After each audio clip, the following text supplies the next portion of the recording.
میری دعا ہے کہ آج کے دن ہم ہر قسم کے گناہوں سے بچ جائیں، چھوٹے سے چھوٹے اور بڑے سے بڑے بھی۔ چھوٹا وہ ہے جسے ہم گناہ سمجھتے نہیں، جھوٹ بولنا۔ تو میرے ذہن میں آج ایک بات آئی کہ ضروری تو نہیں کہ سب بہویں جو ہوتی ہیں وہ سگڑ نہیں ہوتی، یا وہ اس طرح کا، یعنی کہ گھر میں ان کے الزام ہوتا ہے کہ جی وہ کام صحیح نہیں کرتی۔ ایک تو ان کی عمر چھوٹی ہوتی ہے، دوسری بات یہ ہے کہ کئی اچھے گھروں میں سے نا آتی ہیں بچیاں، جب ان کی شادی ہوتی ہے تو جب وہ اپنے سسرال میں آتی ہیں تو وہاں پہ طور طریقے ایسے ہوتے ہیں کہ کچن کوئی لے لیں کہ صبح سے لے کے شام تک برتن پڑے رہتے ہیں، اور پھر اگر وہ 2 3 بہنیں ہیں تو ان میں پھر ٹاس ہوتا ہے، بلکہ لڑائی ہوتی ہے کہ تم نے دھونا ہے، تم نے دھونا ہے، تم نے دھونا ہے، ٹھیک ہے۔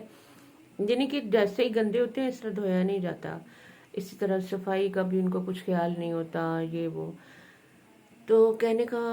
مطلب یہ ہے کہ ضروری نہیں کہ ماں باپ سے سیکھ کے آئی ہوئی ہوں، کچھ باتیں وہ سسرال سے بھی سیکھ لیتی ہیں۔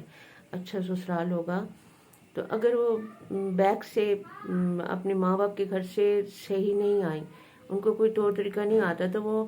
سسرالیوں میں آ کے سب چیزیں سیکھ جاتی ہیں۔ کئیوں کو کھانا پکانا نہیں آتا، کئیوں کو کتنے گھر کے کام ہوتے ہیں نہیں آتا، لیکن وہ سسرال میں آ کے سیکھ جاتی ہیں، اور کئی سیکھی بھی آتی ہیں اور سسرال میں آتی ہیں تو بالکل زیرو ہو جاتی ہیں، کیونکہ وہاں پہ بھی ایسا ہی ہوتا ہے، سسرال میں بھی ایسا ہی ہوتا ہے، سب چیزیں ایسے ہی پڑی رہتی ہیں۔ دل نہیں چاہ رہا ہوتا، بس اپنے آپ کو صحیح رکھنا، اور اب میں کیا کہوں، اپنے آپ کو تو صاف رکھنا، لیکن گھر کو ایسے جیسے وہ تو اپنا ہے ہی نہیں۔ تو میرے ذہن میں یہ بات آ رہی تھی تو میں نے کہا میں شیئر کروں کہ میں نے صحیح بولا نا کہ خالی عورت پہ بات نہیں ہوتی، وہ جس گھر میں جاتی ہے اس گھر کے طور طریقے بھی جب وہ سیکھ لیتی ہے، چاہے وہ اچھے ہوں چاہے وہ برے ہوں، تو وہ اس پہ بھی اثر پڑتا ہے۔ Thank you G.